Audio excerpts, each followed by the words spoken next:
A local woman recently swam her way into the record books again. 58-year-old Marcy McDonald embarked on an unbelievable journey in August. Yes, she is a resident of Andover, the first person in the world to ever swim across the English Channel from England to Belgium. Who does this? She's here in our studio with her wife, Janet Gallia, to tell us all about it. Welcome to both of you. Thank you so much for being with us. Marcy, I can't believe I interviewed you back in 2001. Must have been one of the first stories I did. I got here in 2000. And that was when you were the first woman to swim across the channel, right? Or first American woman to do a double. So we swim to France and then back to England. Wow. Why did you pick UK to Belgium? Janet's laughing, because there must be a story there. There's some story here. Yeah, it's her story.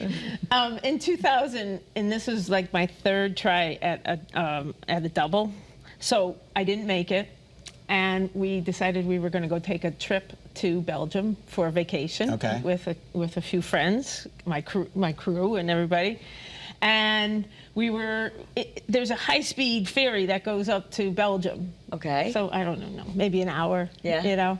And just being on the ship and then sitting on the beaches of Ostend, I'm like, they were really nice waters.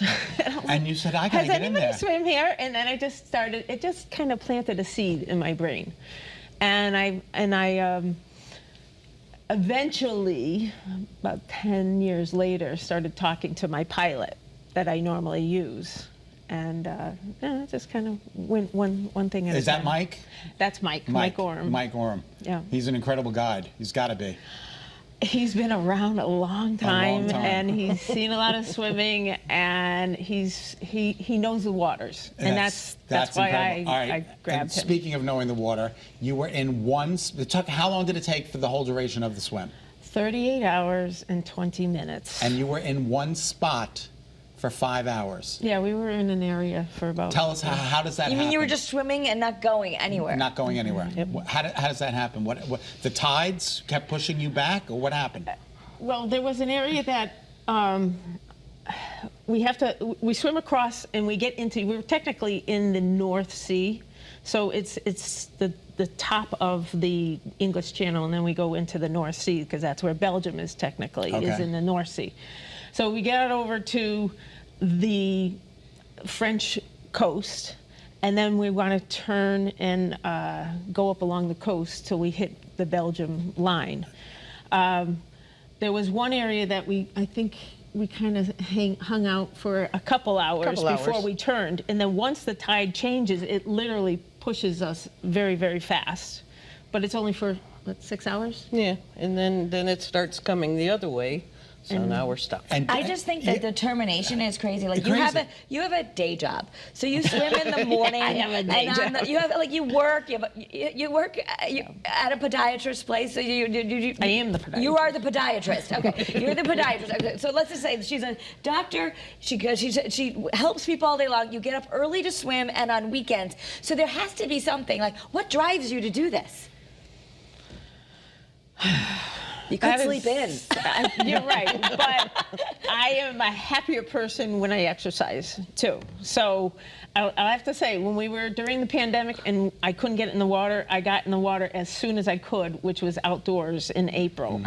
And that was, and I know friends that actually were swimming. The swimmers are just, we're different. You know, we're different than runners. You're flounders. But we are. Crazy. There's a little part of us that we need water. I want to talk, you know, you said training for this particular swim was a little bit difficult because you were kind of depressed about the state of the world. I was very depressed about the state. The shootings in the school. Right, but yet you had, did that propel you on to make the mark that you did? Yes. I have a patient who is one of our local priests. Okay. Father Moran. And he was Ed Moran, and he came into my office, and and at that time I was just like, I don't even know why I'm doing this. Why we do anything? Why do we do anything extra? I mean, with all this horrible stuff that's going on in the world. And I think he was extremely surprised that I ever said that to him, because everybody thinks of me as being very, very upbeat.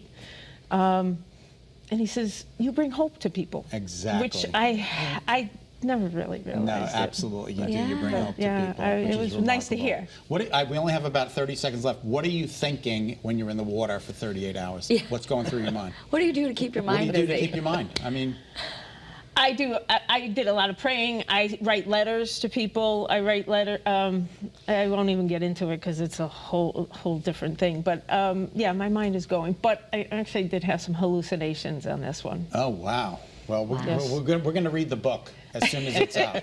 Well, Thank right you now so you can go to much. cuttingwater.blogspot.com and learn more. Thank you both for being with us.